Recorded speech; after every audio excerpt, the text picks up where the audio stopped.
नमस्कार. रॉयल कारभारीन या आपल्या चॅनलवर तुमच्या सगळ्यांचे स्वागत करते. मल्हार सुमती भाग 9. आईने सुमतीला थोडा आराम करायला सांगितला. सुमती बेडरूममध्ये आली तर मल्हार आडवा पडला होता. सुमतीने तिचं पांघरून घेतलं आणि खाली टाकायला लागली. तिची चाहूल लागताच मल्हारने डोळे उघडले आणि पाहतो तर सुमती अंथरूण टाकत होती खाली झोपायला. मल्हार उठला आणि सुमतीला म्हणला, सुमती, अगं काय करतेस तू? सुमती म्हणाली, काही नाही. आई म्हणाल्या, थोडासा आराम कर, इंजेक्शन आत्ताच घेऊन आले आहेस ना, लगेच कामाला लागू नकोस, म्हणून थोडासा आराम करते, तुम्ही झोपा निवांत. मल्हार सुमतीला म्हणाला, सुमती, अगं वरती झोप, बेडवरती. सुमती म्हणाली, नको, तुम्ही झोपा निवांत, मी झोपेन खाली, उगाच माझा त्रास नको तुम्हाला. मल्हार आता तिला म्हणाला, सुमती, ऐक ना, आणि मला कशाला तुझा त्रास होईल, वरती झोप. मल्हारला कळलं की आपल्या शब्दाने सुमती खूप दुखावली आहे. सुमती सरळ खाली झोपली. तिने मल्हारचं अजिबात ऐकलं नाही. पण मल्हारला आता खूप वाईट वाटत होतं.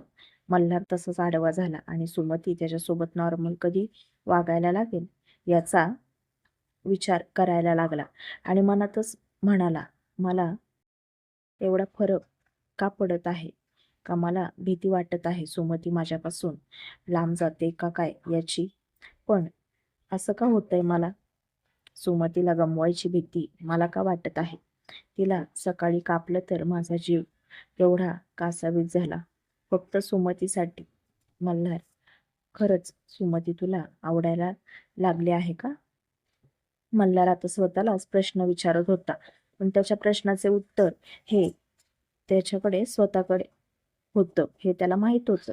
मल्हार मनात म्हणाला, सुमती, तुझ्या मनात माझ्याबद्दल जी काय आडी असेल ती लवकरात लवकर दूर करणार आहे मी. तुझं हे वागणं मला अजिबात आवडत नाही. अजून थोडासा कठोर वागलो असतो ना, तर खरंच आई म्हणते तसं सुमती माझ्यापासून खूप लांब गेली असती. तिचं आत्ताचं वागणं मला सहन होत नाही. नंतर काय झालं असतं ह्या विचारानेच मला खूप भीती वाटत आहे. ज्या मुलीचा मल्हार पहिल्या भेटीपासून इतका रागराग करायचा, तिच्याबद्दलच मल्हारच्या मनात भावना जागत होत्या. तिच्याबद्दलची त्याची काळजी, प्रेम वाढत चाललं होतं.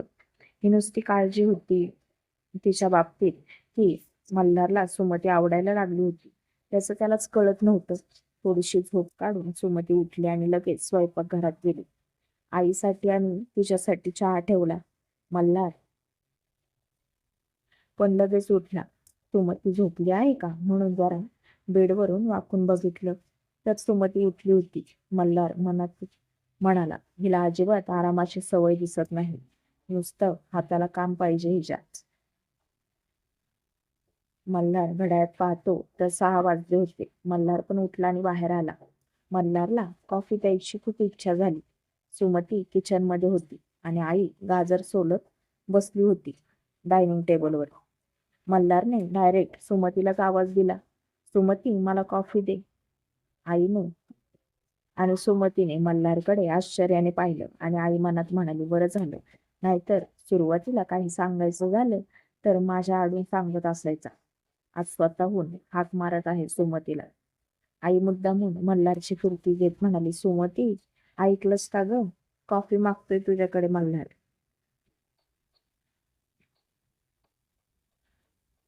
सांगितलं बरं का मी सुमतीला तुझा निरोप. आणि आई आणि सुमती त्याच्याकडे बघून हसायला लागल्या. मल्हार पण आता गालातल्या गालात हसायला लागला. सुमतीने लगेच आईसाठी आणि तिच्यासाठी चहा केला आणि मल्हारसाठी सुद्धा कॉफी केली आणि त्याला द्यायला गेलीच.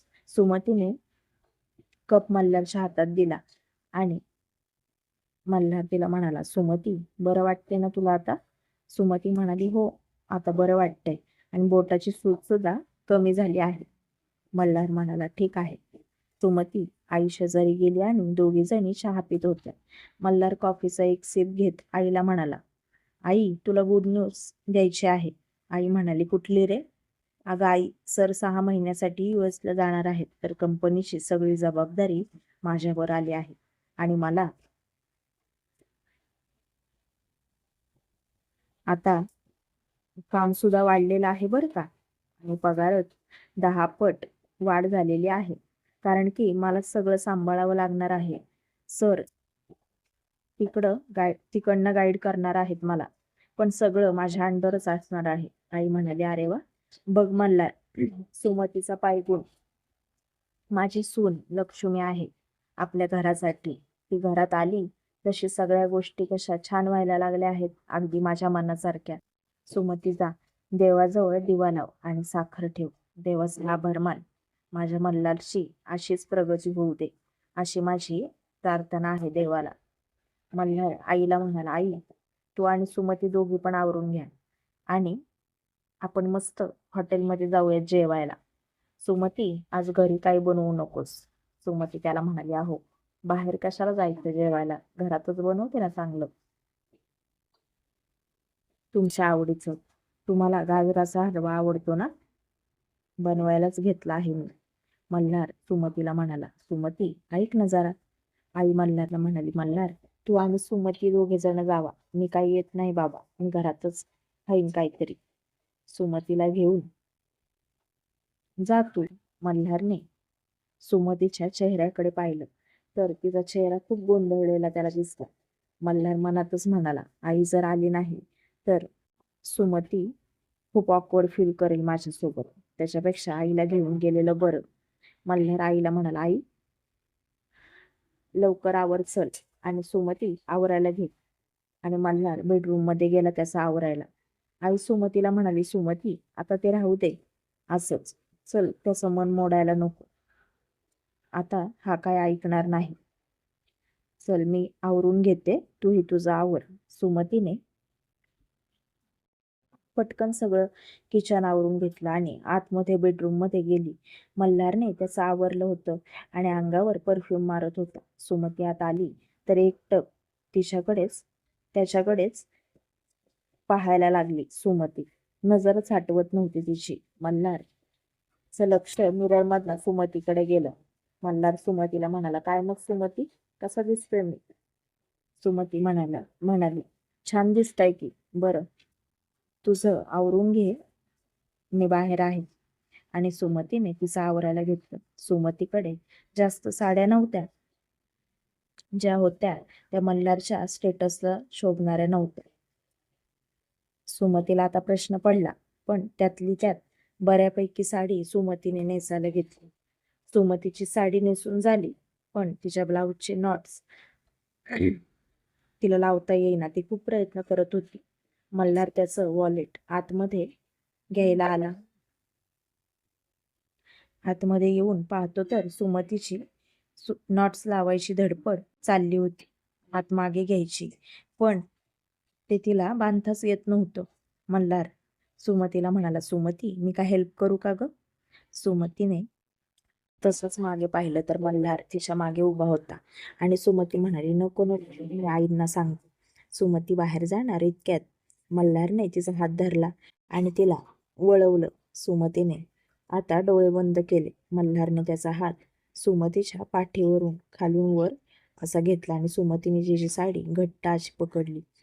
मल्हारच्या बोटांचा स्पर्श तिला असह्य होत होता आणि पाठीला खूप गुदगुल्या होत होत्या त्याच्या बोटांनी. मल्हार तिला हळूच म्हणाला, सुमती तुझी परमिशन असेल तर तुझी नॉट बांधून देईन मी. सुमतीने नुसती मान हलवली आणि मल्हारने तिची नॉट बांधून दिली आणि तिच्या कानात हळूच म्हणाला, सुमती त्यासारखं आई आई करायचं नाही, समजलं? या अशा कामासाठी तुझा नवरा 24 तास अवेलेबल आहे, हे विसरू नकोस.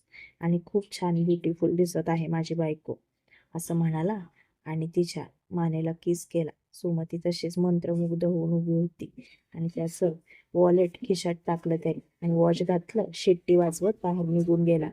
सुमती आता लाजायला लागली आणि स्वतःच्या हाताने चेहरा उंजळीत लपवून घेतला.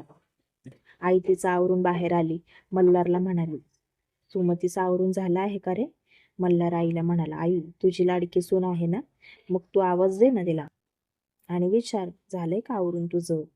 सुमती, आईने सुमतीला आवाज दिला. सुमती, आवरून झालं का? सुमती लगेच बाहेर आली आणि मल्हारकडे चोरट्या नजरेने पाहत म्हणाली, हो आई, झालं आहे माझं आवरून.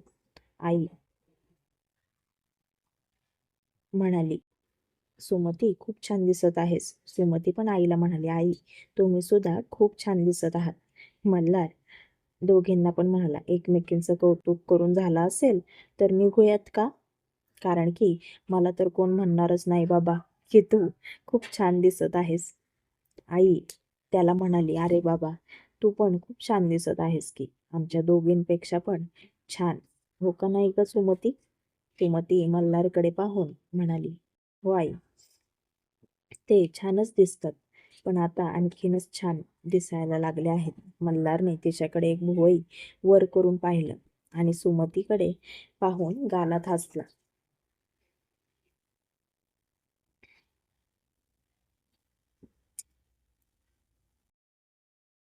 आणि आईला म्हणाला, तुम्ही दोघी खाली या, मी खाली पार्किंग मध्ये आहे. आणि खाली निघून गेला. सुमती आणि आई दोघी पण मागून आल्या. आई सुमतीला म्हणाली, सुमती, तू पुढे बस, मी बसते मागे. सुमती आईला म्हणाली, नको आई, तुम्ही पुढे बसा, मी मागे बसते. मल्हार लगेच सुमतीला म्हणाला, सुमती, आईचा शब्द असा टाळायचा नसतो, ती नेहमी आपल्या भल्याच बोलत असते. हो का नाही ग आई? आई आता हसली आणि सुमतीला म्हणली, सुमती, तुझ्या नवऱ्याला तू शेजारी पाहिजे, ते सांगत नाही तो शहाणा. आणि म्हणे, आईचा शब्द टाळायचा नसतो.